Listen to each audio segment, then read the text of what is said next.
Si ya tiene la lectura de la palabra de nuestro Dios, dice así: y el Señor dijo a Abraham: vete de tu tierra, de entre tus parientes y de la casa de tu padre a la tierra que yo te mostraré. Haré de ti una nación grande y te bendeciré y engrandeceré tu nombre, y serás bendición. Bendeciré a los que te bendigan, y al que te maldiga maldeciré, y en ti serán benditas todas las familias de la tierra. Le leo el final. Y en ti serán benditas todas las familias de la tierra. Vamos a orar. Señor, nuevamente te agradecemos por nuestro Salvador Jesucristo. Todos los domingos nos reunimos el primer día de la semana porque Él resucitó el primer día de la semana. Pero una vez al año especialmente recordamos su resurrección. El punto climático de la historia y la garantía de nuestra justificación. En verdad, resucitado Él es nuestra justicia. Ahora te quiero suplicar, Señor, que tu Santo Espíritu ilumine nuestro entendimiento, porque esto que está aquí escrito es tu palabra, son tus dichos, son tus caminos y son más altos, mucho más altos que los nuestros. En uso de nuestra inteligencia, de nuestra capacidad intelectual, Señor, transforma nuestra vida a través de esta predicación. No porque piense que el predicador sea algo, porque estoy seguro de lo que es tu palabra. Que tu Hijo Jesucristo sea exaltado en esta mañana, en este tiempo, en cada latido de nuestro corazón. Porque pedimos todo esto en sus méritos. Amén. Tomen su lugar, por favor. Llegamos a la bendición de todas las naciones, la bendición a todas las naciones. Usted recordará que la semana pasada aterrizamos ya en el capítulo 12 de Génesis. Dijimos, no podemos dejar hasta el 11, tendremos que seguir con la vida de Abraham. Además, es una persona que el Nuevo Testamento utiliza mucho para dar ejemplo de justificación, ejemplo de la verdadera fe. No solo eso, sino que también en el Antiguo Testamento se le menciona muchas veces, una y otra vez se habla de el Dios de Abraham, el Dios de Abraham, el Dios de Abraham. En Génesis capítulo 12 usted tiene las palabras que el Señor Dios había dicho a Abraham desde que estaba en la tierra de Ur, y probablemente se las repitió después, aunque el capítulo 12, versículo 1 parece hablar de, y Dios le había dicho ya. Recuerdan, explicamos esa parte técnica la semana anterior. El Señor ya le había dicho a Abraham, vete de tu tierra, el primero de los mandamientos, el segundo está al final del versículo 2, y serás bendición. Vete de tu tierra, de entre tus parientes y de la casa de tu padre a la tierra que yo te mostraré. Es decir, Abraham, olvídate de la seguridad que te proporciona tener familia y amigos alrededor. No necesitas a nadie más que a mí. Vete. Yo soy suficiente. Vete a la tierra que yo te mostraré. Una vez. Lo que Dios va a hacer 7 ocasiones. Haré de ti una nación grande. 2. Te bendeciré. 3. Engrandeceré tu nombre. 4. Bendeciré a los que te bendigan. 5. Al que te maldiga maldeciré. 6. Y si usted baja su vista, el versículo 7 dice, y el Señor se apareció a Abraham y le dijo, a tu descendencia daré esta tierra. 7. Entonces él edificó allí un altar al Señor que se le había aparecido. 7 acciones de Dios en favor de Abraham. Muchas de ellas tienen que ver con el surgimiento de una nación. Te voy a dar una tierra. Y decíamos, es como si el Señor dijera, no lo va a hacer, pero es como si el Señor dijera, allí dentro de México te voy a dar un cacho para ti, para tu familia, y van a ser un nuevo país. Y tú vas a ser el fundador de ese país. Señor, pero si toda la tierra de México ya está repartida, no le hace, yo te voy a abrir cancha. Te voy a dar una tierra te voy a bendecir. Y eso de bendecir es importante porque tiene que ver con la frase que hoy vamos a ver. Te voy a bendecir. Cuando los hombres bendicen, expresan un deseo para los demás. Dios te bendiga. Pero no te da algo, no te aporta algo. Es su deseo de que Dios te bendiga. Cuando Dios bendice, Él sí aporta, Él sí da, Él sí hace un bien. Y hay una gran discusión, y seguramente usted ya ha escuchado, hay quien menciona, Dios te bendice. Y quien replica, ya me bendijo. ¿De qué hablas? Ya me bendijo. Y se ponen a discutir esas cosas. Ese no es tema ahorita para nosotros. Usted se estará preguntando, ¿por qué, pastor? Si la semana pasada vimos casi 3 versículos completos, ¿por qué se reservó la última frase del versículo 3 para hoy? Y además no se acuerda que es domingo de resurrección. ¿Por qué vamos a hablar de eso hoy? ¿Por qué no vamos a 1 Corintios 15, Mateo 28 o algo así? Pues porque esto tiene que ver. Y qué bueno que nos toca hablar de esto. Y me reservé esta frase específicamente para el domingo que llamamos de resurrección. Porque aquí, después de que Dios había tratado con las naciones durante 11 capítulos, ahora va a tratar con un hombre. La semana pasada se los mencioné. Dios había tratado a las naciones como si fueran una sola familia. Ahora va a tratar un hombre como si ya fuera una nación, porque en la mente de Dios Abraham ya era una nación. Como Dios ya tenía decretado que de él surgiría la nación de Israel, para él ya era un hecho consumado. No iba a ver si se podía, no iba a jugársela con Abraham a ver si no le salía chueco, que de por sí cometió sus pecadotes también. No, Dios ya lo había planeado y así iba a ser. Por eso le invito a que solamente tenga esta frase en mente: y en ti serán benditas todas las familias de la tierra. ¿Qué habrá pasado por la mente de Abraham? ¿Qué habrá pasado por la mente de Abraham? Porque ahora el Dios vivo y verdadero le estaba hablando. Recuerda que él era originario de Ur, la tierra de Ur, donde se adoraba al dios Sin. Y el dios Sin tenía 2 principales sitios de adoración. Uno era Ur y el otro era Harán. Y cuando Abraham salió de Ur, se fue a Harán, junto con su familia. Era un hombre idólatra. Y sin embargo ahora el Dios vivo y verdadero le estaba diciendo: yo te voy a bendecir. Y luego le dice: y tú vas a ser bendición, pero además en ti serán benditas todas las familias de la tierra. ¿Cómo es posible que un mortal pueda ser bendición a todos los demás? Tendríamos que reflexionar en esto. ¿Cómo es posible que un mortal pueda ser bendición a todas las naciones de la tierra? Porque, ojo, Abraham conocía el tema de las naciones. Él mismo era de otro país. Él sabía que había otras naciones, muchas, con diferentes idiomas. Pero si él habría de ser de bendición a todos, ¿cómo le haría? Puesto que no hablaba el idioma de todos. Si Abraham iba a hacer bendición a todas las naciones, ¿cómo le haría si él estaba confinado a un sitio? No podía estar con todos. Es que Dios le estaba hablando de algo que Abraham no podría hacer. Y es muy probable, como afirmaba Martín Lutero también, es muy probable que Abraham haya entendido, se va a requerir la intervención divina para esto. No puedo ser yo. Si yo mismo necesito ser bendecido por Dios, ¿cómo puedo yo hacer el bien a otros? Y si esto va a alcanzar a todas las naciones de la tierra, entonces no voy a ser yo. Algo tiene Dios que hacer. Bueno, esta misma promesa se repite. ¿Por qué no va a Génesis 18:18? Allí, es más, desde el 17 podríamos verlo. Génesis 18, versículo 17.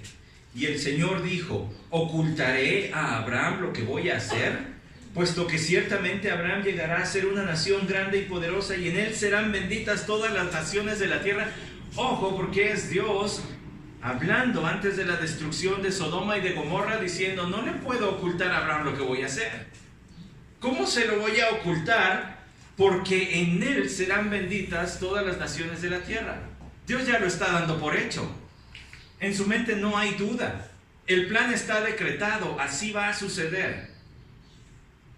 Génesis 22, 18 es la escena después de que Abraham casi ofrenda a su hijo Isaac a Dios, y Dios le repite esta promesa: y en tu simiente serán benditas todas las naciones de la tierra, porque tú has obedecido mi voz. Te voy a utilizar para ser de bendición a todos, Abraham. Bueno, Dios le ratificó el pacto, esta promesa a Isaac en Génesis 26, 4. Multiplicaré tu descendencia como las estrellas del cielo, y daré tu descendencia todas estas tierras, y en tu simiente serán bendecidas todas las naciones de la tierra. Abraham, su hijo Isaac, y Dios le repite la promesa a Isaac, y luego se la repite a su nieto Jacob. Vean lo que dice Génesis 28, 14. También tu descendencia será como el polvo de la tierra, y te extenderás hacia el occidente y hacia el oriente, hacia el norte y hacia el sur, y en ti y en tu simiente serán bendecidas todas las familias de la tierra. Es que viene en la misma línea, es la descendencia de Abraham. Ya se dio cuenta, ¿verdad? Que estamos siguiendo las apariciones de esta frase en el Antiguo Testamento. Y bueno, si siguiéramos con la historia, por ejemplo, de Jacob, veríamos que Labán, su suegro, le dijo: el Señor me ha bendecido porque tú estás conmigo. Es el cumplimiento de estas promesas de Génesis 12:3. No solo eso. Con José, solamente no necesita ir allí, pero en Génesis 39:5 dice que el Señor bendijo la casa del egipcio, del dueño, del patrón de José, porque José estaba allí, porque José era descendiente de Abraham, porque Dios le había prometido a Abraham: voy a bendecir a tu descendencia. Se estaba cumpliendo. Todos esos versículos que a veces pasamos un poco rápido sobre ellos son el cumplimiento de la palabra de Dios. Mire, este texto es fascinante. Salmo 72, 17. Es un salmo de coronación. Este salmo fue elaborado al comienzo del reinado de Salomón. Ahora, el Nuevo Testamento nunca cita este salmo, pero usted y yo sabemos que los reinados davídicos tienen cierto paralelo con el Mesías. Mire lo que dice ese versículo: sea su nombre para siempre, que su nombre se engrandezca mientras dure el sol, y sean benditos por él los hombres, llámenlo bienaventurado todas las naciones. ¿Cómo a un rey judío le iban a llamar bienaventurado todas las naciones de la tierra? Es que debe estar hablando de otro rey judío, no Salomón. Y todos le van a decir bienaventurado, porque estarán bajo su bendición. Bueno, ahora sí vamos a brincar al Nuevo Testamento, ¿le parece? Segundo sermón de Pedro. Yo todavía recuerdo mi primer sermón. No tuvo nada que ver con el primer sermón de Pedro. Eso fue sermonazo. Yo todavía recuerdo el mío y digo: ay, ojalá no haya grabaciones por allí. Y el segundo no creo que haya sido muy distinto, pero mire el de Pedro. En Génesis capítulo 3, versículo 25. Pedro hablando a los judíos: vosotros sois los hijos de los profetas y del pacto que Dios hizo con vuestros padres, al decir a Abraham: y en tu simiente serán benditas todas las familias de la tierra. Para vosotros, en primer lugar, Dios, habiendo resucitado a su siervo, está hablando de Jesús obviamente, le ha enviado para que os bendiga. Sigan los términos que se usan: a fin de apartar a cada uno de vosotros de vuestras iniquidades. Aquí está. Esta promesa de Abraham tiene que ver con Jesús, a quien Dios resucitó para que les bendiga. ¿Y cuál es esa bendición? Apartándolos a cada uno de vuestras iniquidades. Estaba hablando de la salvación. En Génesis 12:3, Dios estaba hablando de la salvación que vendría. A lo mejor usted dice: sí, ya había escuchado eso. Bueno, Pablo lo aclara y le pone como diríamos, o como decimos aquí en México, le pone los puntitos a las íes. Fíjese. Por último, última cita, para darle este panorama. Gálatas capítulo 3. Vaya por favor a Gálatas capítulo 3, y allí va a darse cuenta de qué estaba hablando Dios en Génesis 12:3, en esa última frase. Gálatas 12:3, Pablo utiliza algunos textos de Génesis para contrarrestar una herejía que se estaba enseñando a estas iglesias, porque recuerda que Gálatas no era una sola iglesia, era un grupo de iglesias. Y Pablo está escribiendo bajo la inspiración del Espíritu de Dios esta carta, y en su tercer capítulo él utiliza Génesis para decirles: a ver, hermanos, vamos a aclarar una cosa.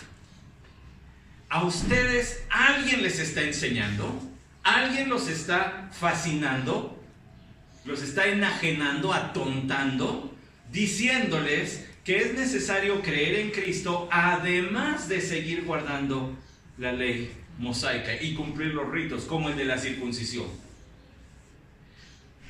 Ahora, ponga mucha atención con eso, porque pareciera una disertación teológica árida. No es cierto.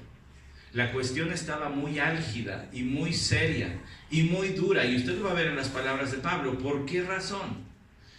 Porque si al Evangelio de Jesús nosotros le añadimos algo, deja de ser el Evangelio de Cristo.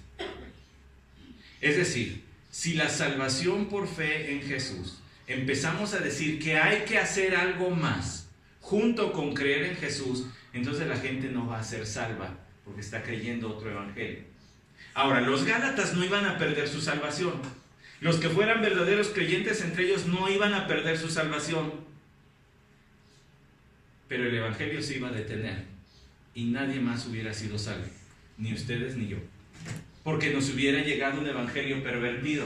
Por eso el concilio de Jerusalén, celebrado en Hechos capítulo 15, que incluso Pablo menciona en esta carta.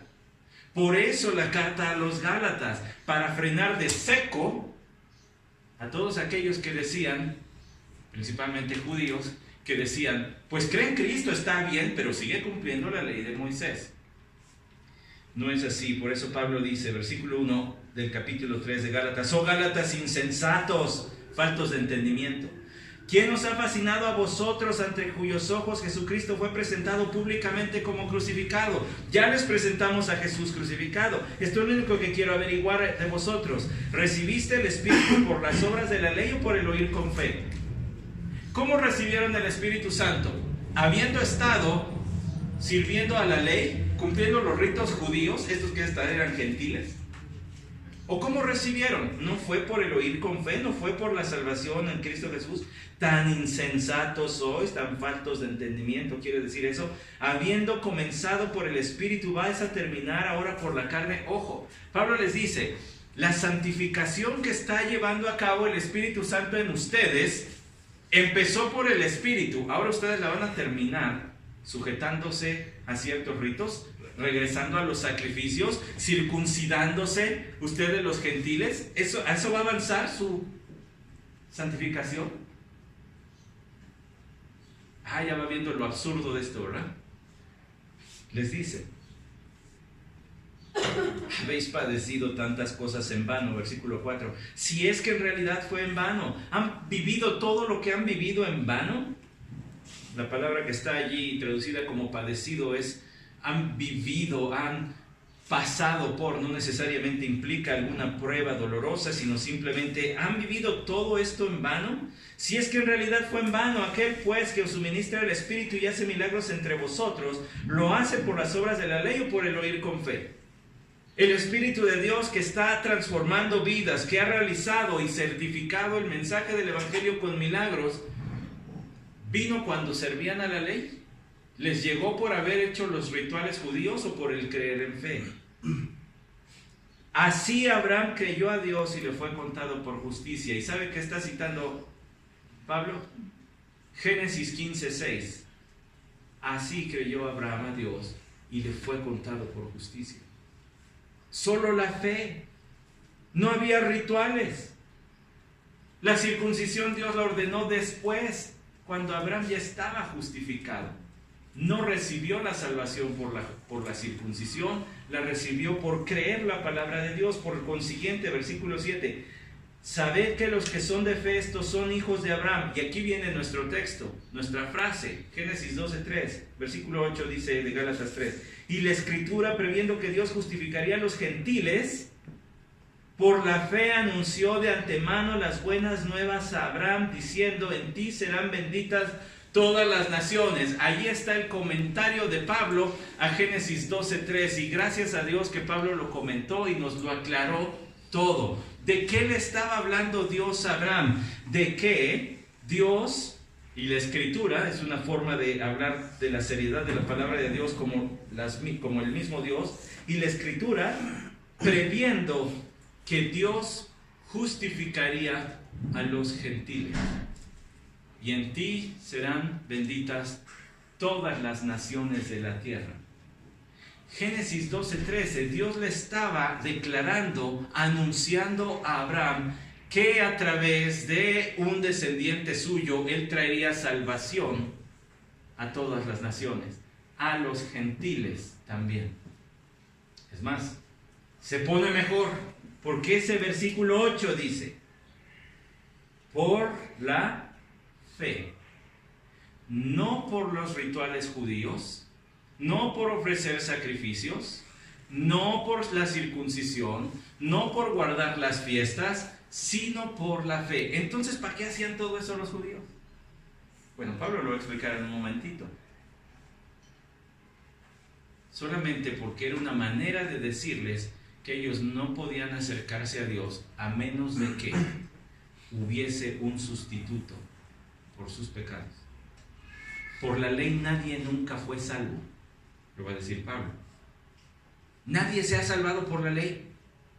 Ni en el Antiguo ni en el Nuevo Testamento nadie. El justo vivirá por la fe. Siempre ha sido por la fe. Por eso el escritor de los Hebreos, en la carta de los Hebreos, en Hebreos 11, empieza con Abel. El primer salvo por fe Abel. Todavía ni siquiera venía Moisés con la ley y Abel ya era salvo. Y Enoc, y Noé, y Abraham, y todos los demás que creyeron. Ese es el argumento de Pablo aquí. Se me va a ir de espaldas con la siguiente frase del versículo 8. La Escritura, previendo que Dios justificaría a los gentiles por la fe, anunció de antemano el Evangelio a Abraham. ¿Por qué dice evangelio, pastor? Si allí la Biblia dice buenas nuevas, porque en griego evangelio es buenas nuevas, buenas noticias. Y cuando usted examina este texto en el idioma griego, dice evangelio. Dios le anunció el evangelio. En Génesis 12:3, Dios le anunció el evangelio a Abraham.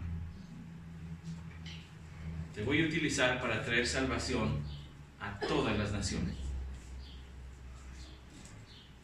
¿No se le puso la piel chinita como a mí? Desde Génesis, Dios ya había prometido su salvación y mi salvación. El plan ya estaba hecho y nada lo iba a detener. Ni las torpezas pecaminosas de Abraham, ni las torpezas pecaminosas de usted y mías. Dios había fijado darle un pueblo a su Hijo Jesús, que le alabe para siempre, y en eso nos incluyó todos los que creemos en su evangelio. Así que los que son de fe son bendecidos con Abraham el creyente. Nota el lenguaje de bendición en Génesis 12:3, y aquí en este texto está impregnado de Génesis. La bendición, la bendición. ¿Cuál es la bendición? La salvación, la justificación, la declaración de Dios como el juez del universo, de que una persona que cree en su Hijo Jesucristo es declarado justo, salvo. No hay más delito que perseguir. Ya no te persiguen tus pecados, eres justo. Versículo 10, porque todos los que son de las obras de la ley están bajo maldición, pues escrito está, maldito todo el que no permanece en todas las cosas escritas en el libro de la ley para hacerlas, y que nadie es justificado ante Dios por la ley, es evidente, porque el justo vivirá por fe. Habacuc 2.4, está ahora citando Habacuc 2.4. Sin embargo, la ley no es de fe, al contrario, el que las hace vivirá por ellas. Cristo nos redimió de la maldición de la ley, habiéndose hecho maldición por nosotros, porque escrito está: maldito todo el que cuelga de un madero. No es que Cristo se haya hecho maldito, es que fue asociado con la maldición de Dios. Para el judío, el que era colgado de un madero como malhechor, se le estaba diciendo: eres un rechazado por Dios. No podrías estar en esa situación si Dios no te estuviera rechazando. Y cuando Cristo fue colgado en la cruz, lo que los judíos entendían al verlo allí era: Dios lo rechazó, por eso le pasa lo que le pasa, porque Dios lo está castigando.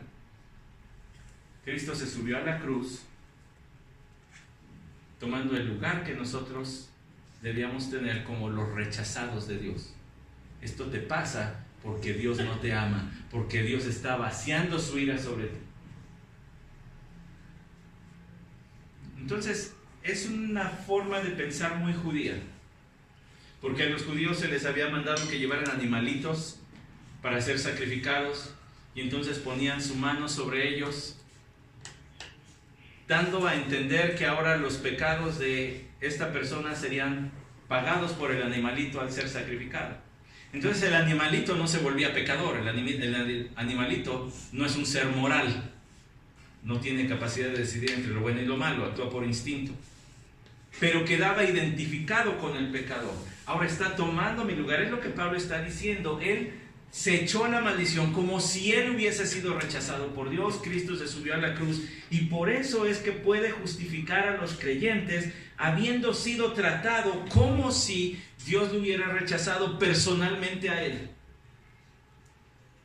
Pablo tiene más argumentos que decir, porque además añade en el versículo 15: hermanos, hablo en términos humanos, un pacto, aunque sea humano, una vez ratificado, nadie lo invalida ni le añade condiciones. Yo lo llevé mañosamente a través de Génesis para decirle: vio que ya está el pacto con Abraham y cómo Dios lo ratificó con Isaac, y luego lo ratificó con Jacob.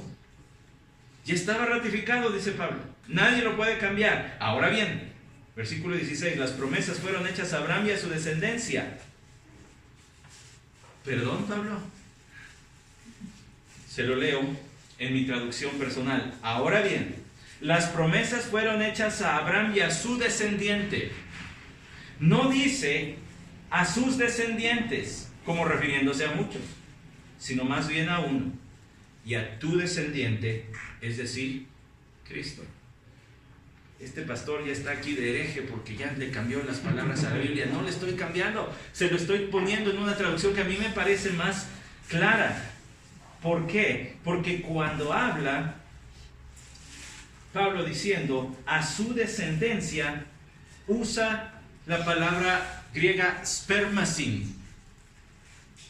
Quiere decir descendiente en singular. Cuando Pablo dice, y no dice a las descendencias como si fueran muchas, utiliza la palabra spermati en plural: a tus descendientes. En Génesis 12:3, explicado por Pablo, dice que Dios le comunicó a Abraham lo siguiente: y en ti serán benditas todas las naciones. Y luego, cuando reaparece esa frase, ya le añade el Señor: en tu descendencia, tu descendiente, tu descendiente. En tu descendiente serán benditas todas las familias de la tierra.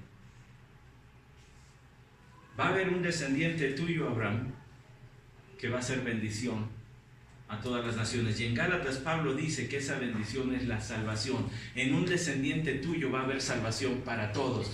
Un solo Salvador suficiente para todos los creyentes. La Iglesia Católica dice que los muertos van al purgatorio, que no es un lugar, sino que es un estado donde entran las almas para seguir siendo purificadas, y todos los pecados que no alcanzaron a ser purificados en esta vida, entonces van a ese estado espiritual para terminar la purificación. Eso es una gran blasfemia contra Jesucristo. Entonces Jesucristo no es el Salvador de nada. ¿Por qué no me salva? Porque yo tengo que ir a limpiarme de mis pecados después.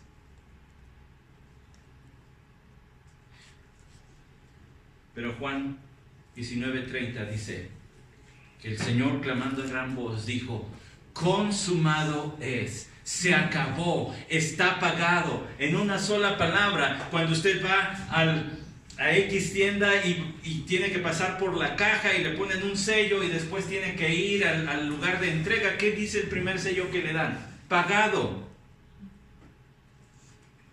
Los judíos tenían una palabrita para eso: tetelestai, pagado.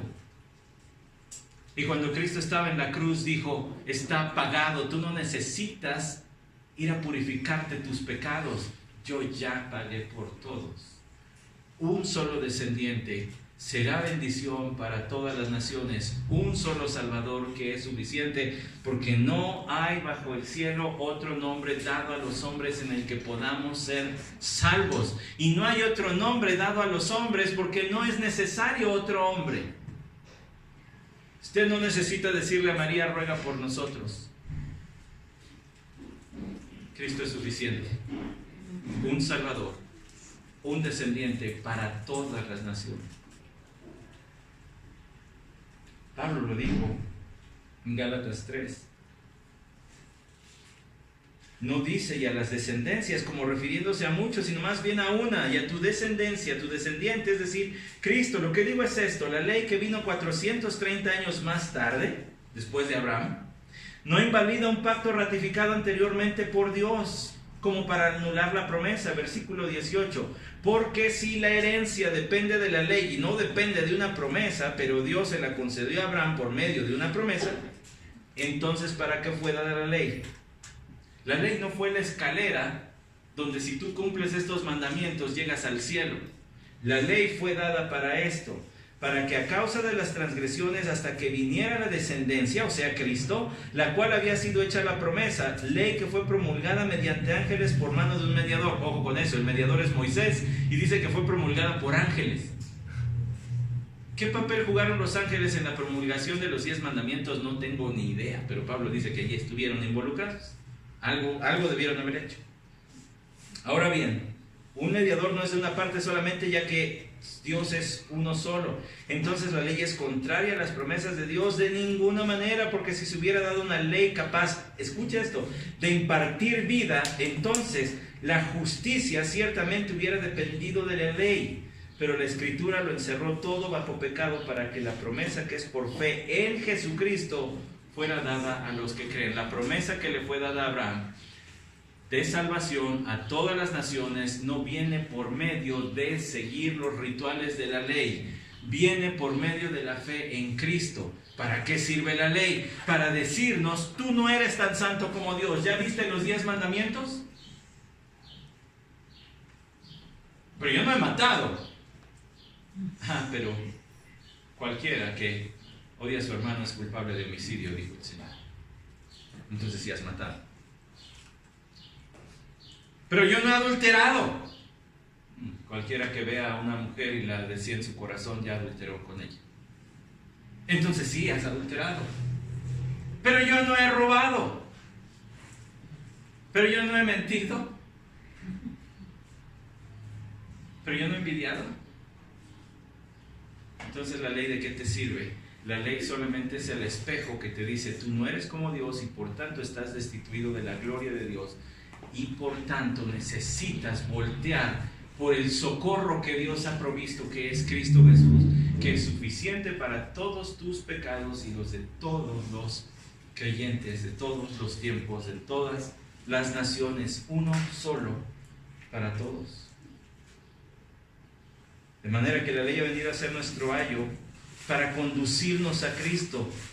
a fin de que seamos justificados por la fe, termina el versículo 24. Pero ahora que ha venido la fe, ya no estamos bajo ayo, pues todos sois hijos de Dios mediante la fe en Cristo Jesús, porque todos los que fuisteis bautizados en Cristo, de Cristo habéis sido revestidos. No hay judío ni griego, no hay esclavo ni libre, no hay hombre ni mujer, porque todos sois uno en Cristo Jesús. Y entonces esta salvación que trae Cristo Jesús no discrimina entre nacionalidades y razas, entre género o entre estado social.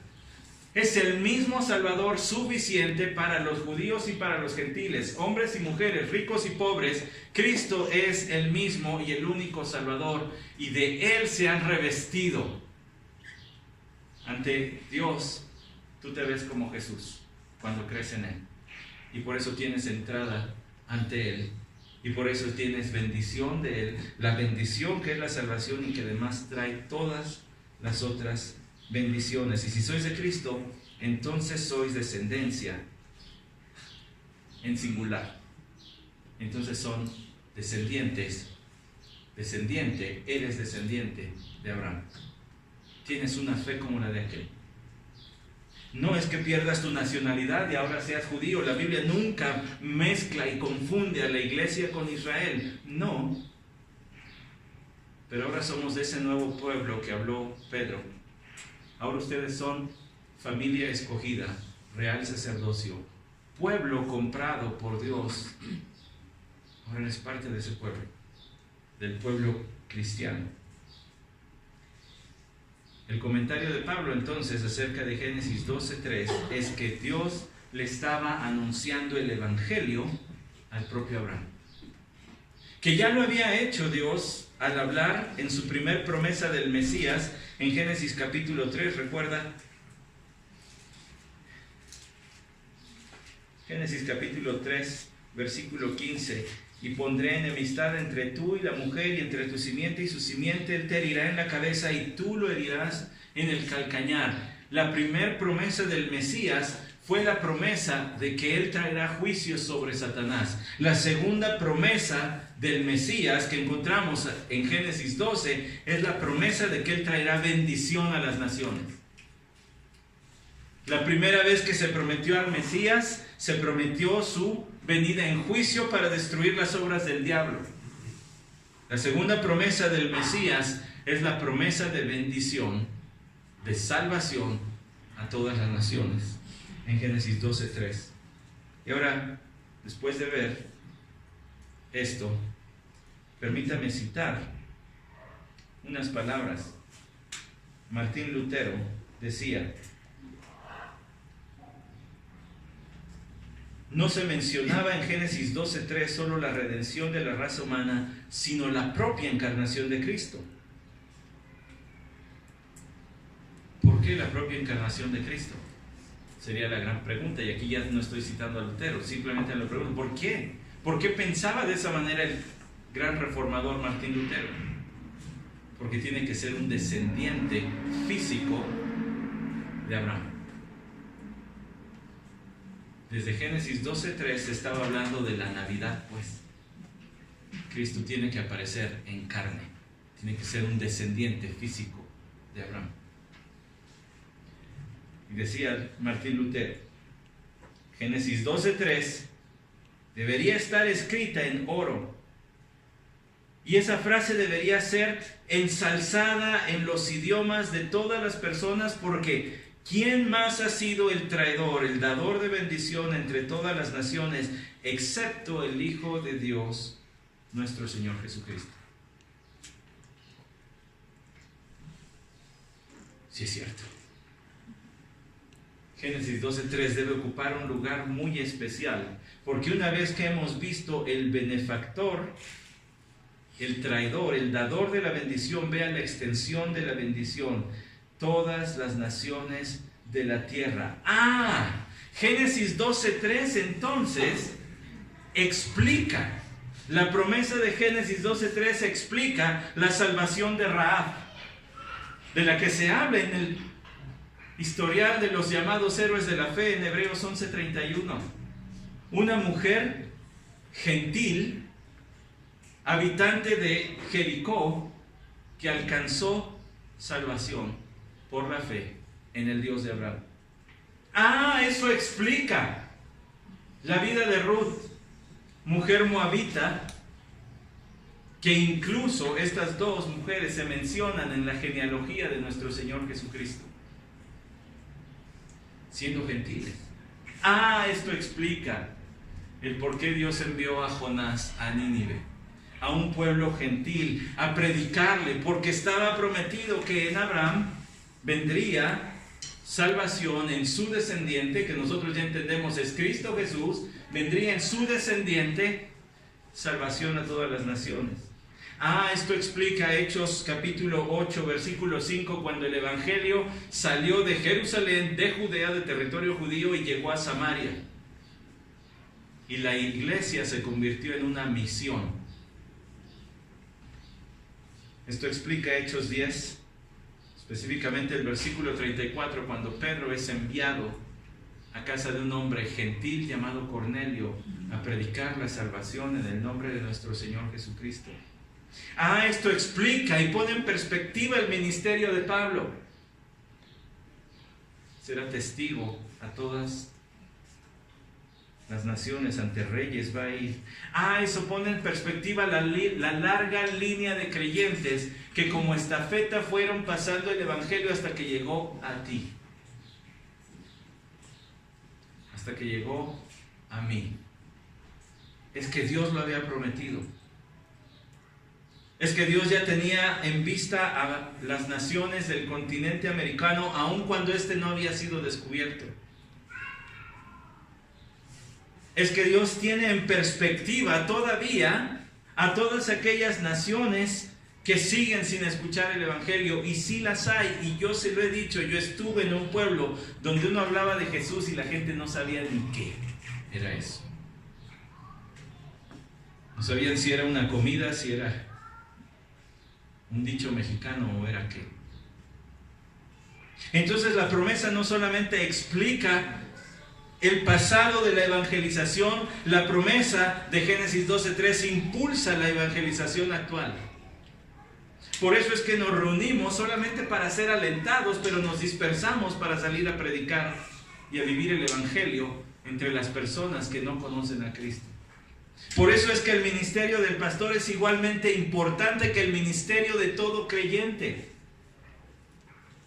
Porque la predicación del evangelio se multiplica en muchos lugares y en muchas formas a cada sitio donde cada creyente va. Entonces la promesa de Génesis 12:3 explica el pasado de la evangelización. La promesa de Génesis 12:3 impulsa el presente y el futuro de la evangelización, y la promesa de Génesis 12:3 tendrá su cumplimiento cabal cuando dice Apocalipsis 7:9: después de esto miré y vi una gran multitud que nadie podía contar, de todas, ahí está cumplida, todas las naciones, tribus, pueblos y lenguas, de pie delante del trono y delante del Cordero, vestidos con vestiduras blancas y con palmas en las manos. Y la promesa se va a cumplir. Todavía hay muchos sitios donde no hay un solo creyente. Todavía los hay. Es más, todavía hay muchos rincones de nuestro país que necesitan el Evangelio de Jesucristo.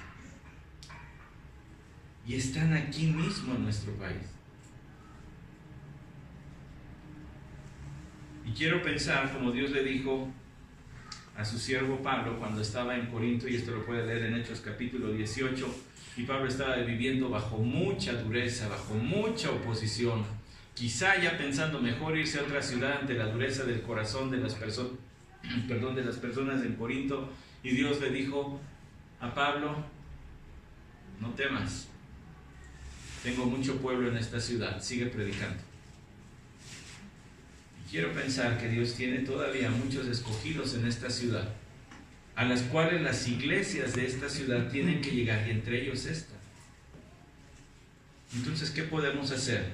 Pues a la luz de Génesis 12:3 podemos orar por todos los hombres y por aquellos que están en eminencia, porque esto es bueno y agradable delante de Dios, el cual no quiere que nadie perezca.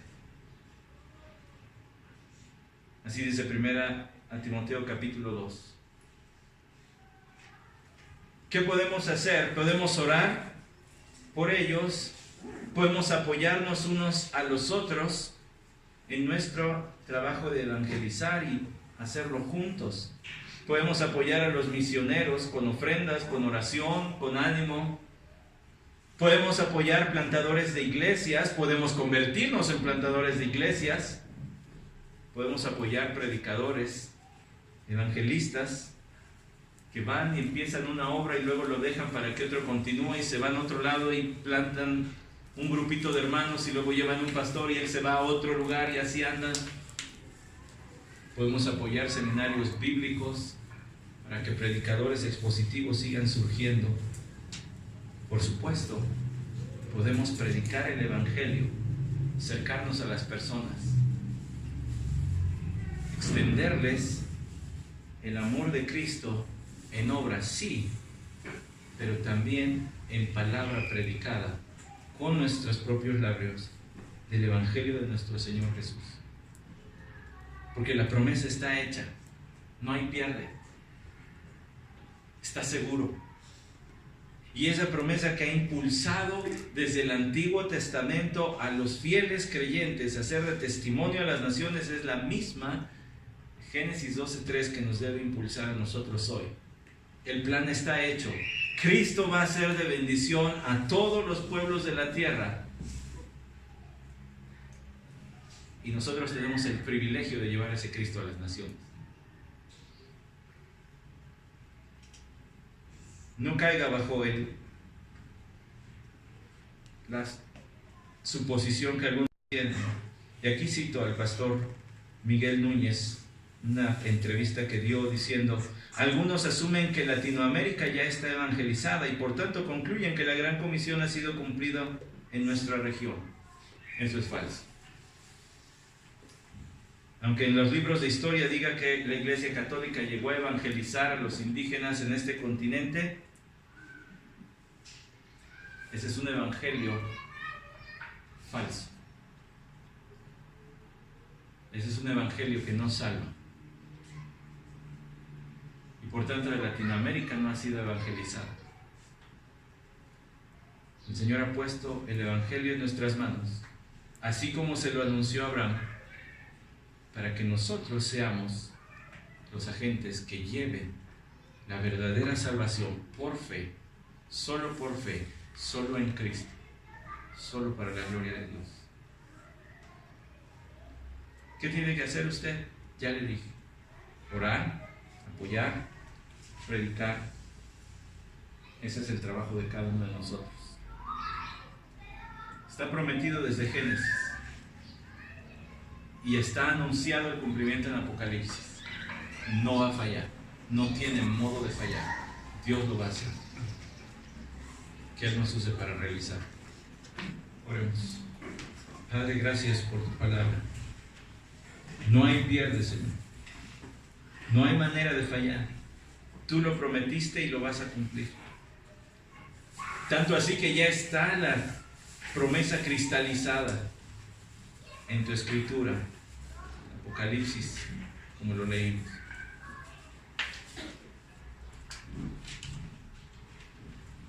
Abre nuestros labios y publicarán tu alabanza.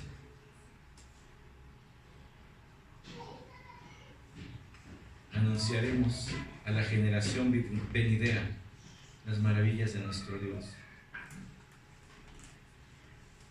Te alaben todos los pueblos, Señor, todos los pueblos te alaben.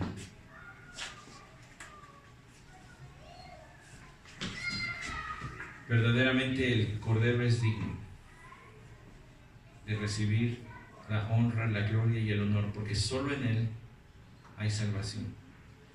Uno solo para todas las naciones. No hay necesidad de otro. Él es suficiente. Él dijo: consumado es. Él pagó todos y cada uno de nuestros pecados.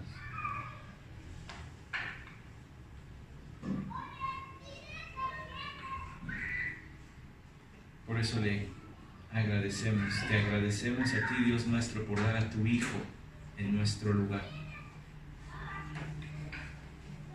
Y por eso nos disponemos, Señor, heme aquí, envíame a mí. Y no solamente pedimos por aquellos sitios remotos, lugares recónditos donde se necesita tu evangelio, como lo hemos hablado. También pedimos por nuestro vecino, envíanos a ellos. También pedimos por nuestro familiar no creyente, envíanos a ellos. Quizá el esposo, la esposa, los hijos, envíanos a ellos. Y que tu Hijo Jesucristo entonces reciba la gloria de todas las bocas de todas las personas por las que murió. Y que Él sea la gloria por siempre.